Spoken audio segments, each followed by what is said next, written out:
Yes, please. Good afternoon, ma'am. Okay, good afternoon. And I'm audible, right? Rituparna, I'm audible, Yes, right? yes, ma'am. Okay. So I'm going to Yes, share ma'am. my screen, okay?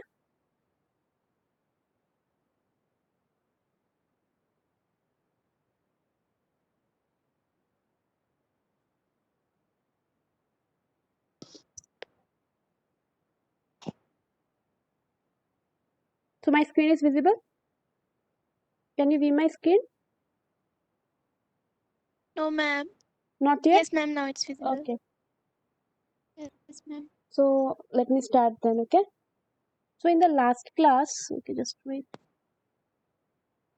In the last class, we discussed about what is governance. So we studied that governance basically is a it's a mnemonic for this word race, responsibility, authority, then communication and empowerment.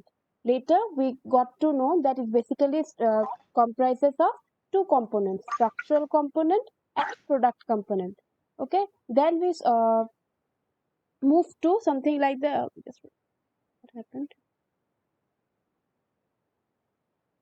importance of I no before after that we discussed about the objectives of IT governance, where IT governance objectives I just discussed about the first point and the third point, but I did discuss about the key performance indicator and key goal indicators, because I said I'll be discussing it later, because today we'll be studying what are these two things. Okay, next we studied about the importance of IT governance. Now we also studied that this business and IT must move hand in hand to have a successful environment, right? Now, when it comes into governance and management, like most of us have the idea, we think that this both words, management and governance, means the same thing. Okay, but it is not. Basically, this governance means authorization, like we studied, right? Like who takes the authority, who has the authority to take the decision. So that is known as governance. But management means management basically whatever the rules are there for governance, they implement that rules. Okay, so management works on the governance rules made by the governance team. Okay, so basically there are many roles for the governance. Basically it decides who will do what. Okay, then the authorization power is decided by the governance. Just management, what they do, they just implement it. Okay, basically in a small institution we have the you can think the CEO, the company owner, they take the decisions who will be doing what jobs, and then what the management do, the management just take action according to their according to the how they're asked to do it, right? Like by the governance, basically they implement the rules given by the governance process. Now this governance process, it includes what kind of process defines like the roles and responsibility of people, like who what person will do, who and whom what persons will do the things.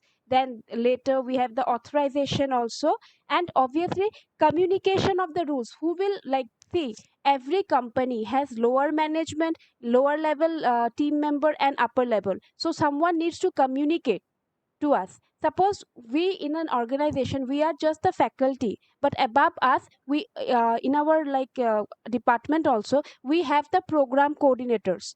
Like if any we face any problem, we talk to the program coordinators. Then after we have it follows basically a hierarchy. Okay, after the program and coordinator, we have our HODs, head of the department. Okay, so before that go just in a bottom up fashion we are going. In the bottom we have students. After that we go up, we have the faculties. Okay, so what happens if students have any problem, they inform it to the faculty. Now if the faculty have some problem, we inform to the program coordinator. Now if the program coordinator has some problem, he will inform it to the HOD, okay, head of the department. If the head of the department have any problem, they inform it to the dean. Now if the dean have any problem, he will inform it to the management. So this process keeps on going. So who decides, like what person will do, what will be the action taken by, what will be the role of these persons will be decided by the governance process. So dean will not directly communicate to the students, right? The way of communication is there. So same process will follow in a bottom up, in a top down approach. Now if the dean wants to communicate something to the students, that communication will be via us only. Okay, so that is the governance process.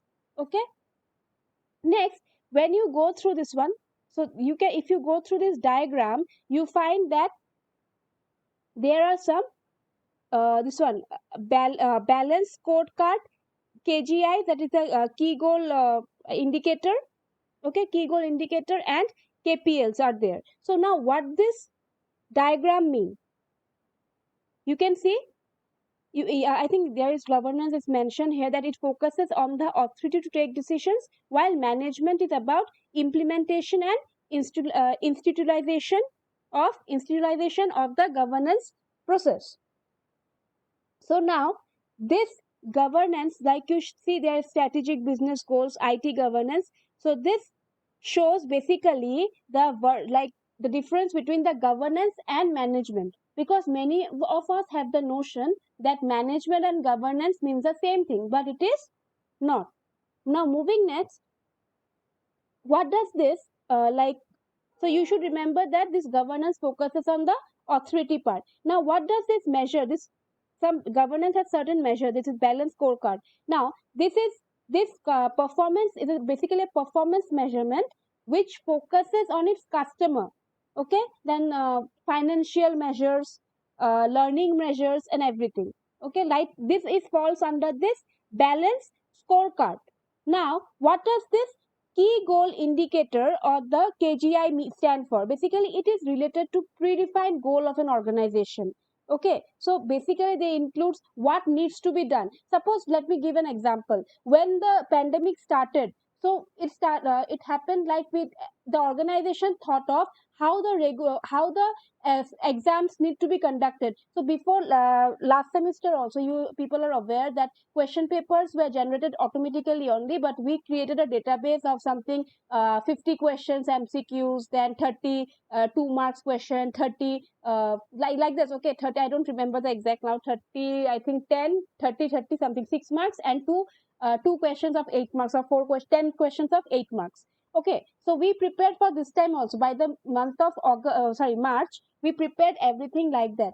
But when the pandemic fallen and the schools and colleges were not opening and exams were not confirmed, so what happened, again a circular came that we need that online examinations will be had, but it will be through MCQs this time. So we again prepared the question paper. This was before the UGC had taken decision that the for intermediate students the examination won't be held. Okay, so before that only we had prepared the question papers, and we thought that we'll go for the exam part. So this was the thought process of the organization. They thought, okay, in this pandemic, how to, this is a predefined goal, they have to conduct the exam, they have to promote the students. So it's like in predefined was there that what should be the next step, how it needs to be performed, what it needs to be done in this case if classes are not being held and we cannot like physically go to our university, then how classes are going to be held. So this is all predefined. So they decided, so this is not that we are taking this class Cisco WebEx, every teacher is taking in Cisco WebEx, because we have been asked to instructed to take the class on this platform. It's not that we cannot, we can, because earlier we used to use Zoom or Google Meet, but this time we are going for Cisco WebEx because that have been instructed. So that is all predefined. Now why they are asking for WebEx, I don't know, I don't have any idea right now. So these are all the what action needs to be done is decided in the key goal indicators. Now what is that? Now we have KPLs, which is the key performance indicator. Now what does they means? Like we if they need to think that the whatever actions they have taken, okay, if it's moving in the right direction or not. Okay, does it follow like if they have a goal, if and they are taking actions towards it, so does their action helps them to reach their goals or not. Suppose in everyone's life also, we people also have some goals. For you people to maybe to get a job for now, probably after 2 3 years you'll be applying for jobs, so you will be like preparing yourself for now. You will be getting certifications, you will be like learning aptitudes and everything. So you should test out yourself whether your work, your like hard work is going in the right direction or not. You have now you set a predefined goal, right? Everyone has a predefined goal. So you take actions accordingly, and you need to judge yourself whether your actions are moving in the right direction or not. So that falls under this KPL. So key performance. So keep it's a key performance indicators. I don't know. It's like KPIs. Okay, it's not L. I think the mistakenly it's shown as L in the diagram, but it is KPIs. Okay. Till this point, any confusion? Governance and versus management. You can tell me. Any confusion till this point? Understood? Okay, let me move next then. Let's move to next topic. Okay. So that is the importance of IT governance concepts. So this institute, that is MIT Sloan School for Center for Information System and Research, the CSIR, that they gave 5 key IT decisions to be addressed by IT governance. That is the principle for digitization, enterprise architecture, IT infrastructure strategies, business application needs, and IT investment and prioritization. This principles for digitization basically means what? Like how the IT, how IT will be used to convert the high level statements, okay, given by the business policy. So here everything is mentioned. So just go through it. You can, since you know it's a theoretical subject, don't need to understand also. Just go through it, and please don't mug up the things. Just understand the things, write it on your own. Okay, just you need to recall the things of you into your memory power. It's very interesting to learn. It's like most like a software engineering only. Next we have a enterprise architecture. So like after you have the digitization, how you know how the high level statements will be used by the IT team, then you can create a logic for it. Okay, that technical concepts and standards are applied. Later we move to the IT infrastructures. So you need to think about the IT infrastructure. What are the infrastructure the IT has? Information security, obviously internet, right? Then the even the person, okay, humans are a resource. So what are the resource? Then maybe computer systems. So these are needs to be used according to your architecture. Then the application need, business application need basically specify what will be the need of the system. Then obviously last one is the investment and prioritization. So obviously when you are related to a project, investment is a very important thing, because if money is involved, then it becomes a crucial thing for the higher management to approve it. Okay, so these IT principles are basically derived from the business goals. Okay, and which will be defined by this enterprise. I don't know where is my the, which will be defined by the enterprise architectures. Which and this enterprise architecture will decide what kind of IT infrastructure and business needs will be there, and later based on this four, that is digitization, enterprise architecture, and IT infrastructure strategies and business needs, the investments will be planned. Okay, now we have based on that one, we have a framework. This is the most challenging, okay, because to we, that is how we communicate the to the lower management. How we will communicate to the lower management is basically the IT governance framework. So here you can see this all the IT principles we studied right now, IT principle, IT infra strategies, the key principles we studied are in the column part.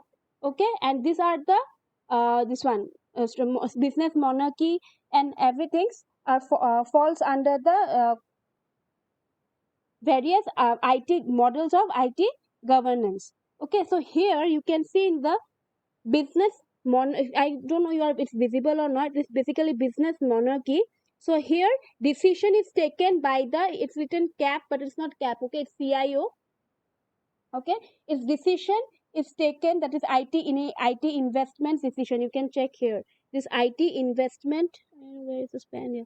IT investment and prioritization decision is taken by the CIO and the executive committee subgroup. Okay, similarly if you go through second row ma'am IT. Yes. Yes. Ma'am शायद कोई wait कर रहा है वो room अच्छा अच्छा joining के लिए। Devjit just wait.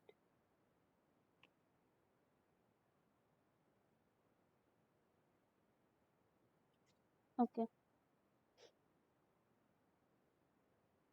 Okay, now second, if we go to the IT monarchy, we can check here that similarly the IT infrastructure strategies are taken by the CIO and the IT leadership, and IT architecture decisions are taken by CIO ID leadership. So if we go row by row, we can find who are taking the decisions for what. Okay, so in federal we can go for like we can check that execute committee is there. So everything if you go I think it's present in your cracking SLN, so you can go through it and you can find out. Okay, it's a basically a matrix. You everyone has studied the matrix I guess in up to class 12, so science background only. So I'll show you one more diagram. Just not this one. Yeah, just wait, I'll just share the screen.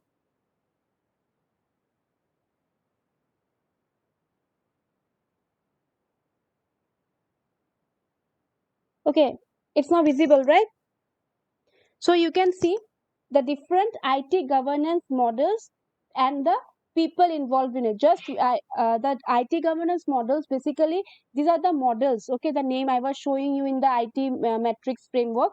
So here were the business monarchy where the IT decisions were taken, infrastructure decisions were taken by the business, sorry, CIO and the executive members. So we can see the people involved in the business monarchy is the top managers. Similarly, for IT monarchy, we have IT specialist. Okay, these are the person involved. So next is feudal. We have each business unit takes its own decision. Then federal, a combination of corporate and business units. The IT specialist may or may not be involved. Then we have duopoly, IT group, and one other group, which could be the corporate top management or the leaders of the individual business units. And the last is the anarchy, so applies to individuals or small group of people taking independent decisions. So this model will potentially lead to chaos. So basically, if you can remember a bit of software engineering, so we remember there was a SDLC, right? Software Development Life Cycle. I know that everyone have heard of it. Probably try just recall it. In SDLC, there were 6 to 7 phases were there. First is requirement analysis, then system design, implementation, later testing. So like this lots of phases were there. So in every phase there were persons involved, right, from the organization. Suppose from the requirement analysis the senior managers, the business analysts used to do it. Okay, then later we moved to system design. The designers used to do the design based on their understanding of the requirement gathering. Similarly here also. Okay, why did I give the example of that one? Because similar to software engineering SDLC, in this IT governance models also we have persons involved. Like if we have the business requirement that requirement gathering phase, in that the top level managers were involved. So here in business monarchy, when the business comes into action, so obviously the top level managers will take the things into account. IT monarchy, what IT like IT monarchy, what can you think of, like what IT decisions needs to be taken are like it cannot be said by the business top managers, right? Managers have no idea. It's like that they get some idea when they work on it. Actually, why people say that, just apart from your course, I'm telling, what people do is after after passing any course like MCA or BTech, they go for directly, they go for job, they get technical skills, and then later they go for MBA, then they acquire the managerial skill, then they go get to a good like place, okay, just to get a promotion and get the managerial skill. So what happens is after they reach a certain limit, a certain age or something experience, so they have both the IT knowledge and they had the managerial knowledge. So then in that case, the top level manager can use their skills because the managers were already BTech and they have worked on the technical skills, so they are aware of it. Okay, but some peoples are also there that after BTech they directly go for MBA. So then after BTech, if you directly go for MBA, then you only sit for this HR only. You have only managerial skills. You don't get any technical skills because you don't have, though you have technical skills while studying it, but when you go for any jobs, then you directly go for any HR job or finance, maybe because you enter into managerial types. That's why it's recommended that after you completed your like graduation, you go for the tech, like enhance your technical skill, go for work. Okay, that working you experience. Then in that case, what happens? Your salary also increases, and your because your knowledge also increases. But what happens? These top managers, they have no idea of the how the system is working. They only know the business management part. But what about this technical? When it comes to IT, it means technical, right? What about this technical part? They don't need to understand that part. For this part, they need to have a consult with the business analyst or the IT specialist. The business analyst, we have heard the term, they analyze the problem, not the like the freshers, okay, who have started coding for 1 2 years, not so much. Like this IT specialist means those who have ideas maybe for minimum like 5 years. So these are the persons who have great idea. They analyze everything whatever was done in the business, and then later each business unit is divided. Okay, then like we have in SD also, we have separate parts. So here also it is divided into separate units, each business. So every project has different, like someone will go for documentation, someone will go for like testing, so and someone will go for coding also, back end coding, front end coding. So these things are decided in here. So it is like it will keep on dividing itself. Okay, so this was all about the IT governance model. So if we move, last we have the, sorry, this one. Okay. My screen is visible, right? You can see the IT governance framework screen, right? PPT? Slept or what, you people? Okay. Next we have the, sorry, IT landscape. So you can see that here in the diagram, we can see that enterprise governance is the largest part of any organization. It is basically the high level. So you can see the diagram. In the diagram also, it represents what the entire organization, because it's the highest level. So basically it drives the goals that complete accomplished. So ultimately what the organization goals are the highest priority, right? So and it includes both the organization goals also and the IT governance also. Last day, I think the last class we studied about the business and the IT governance. So both are included in the enterprise governance. Next, we have the IT governance. This one, okay. In this IT governance, basically, it's a, obviously we can see it's a subset of the enterprise governance. So under this entire what organization goals falls and IT governance, where it includes everything, comprises of IT infrastructure, communication, then all the internet, and then internet, intranet. So everything will be included in the IT governance part also. Then we can see it's an intersection, product governance. Okay, intersection and of this one, it get the product governance overlap. So obviously, all if we see separately, we can find that product governance is basically a subset of enterprise governance. So it deals with the products, any company that deals with the products.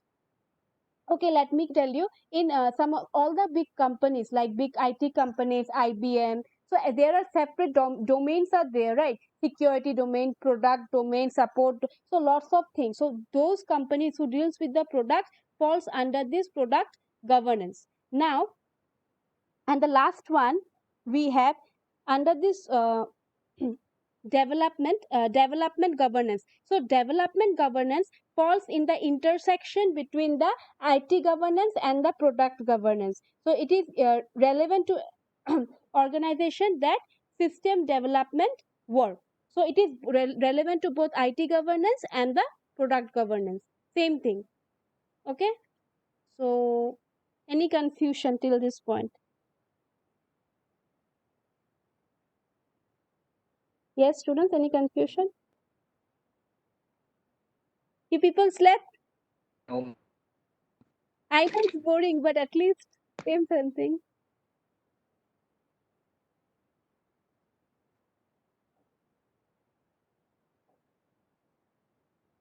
Oh, okay.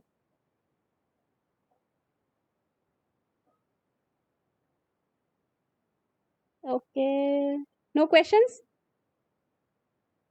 Okay.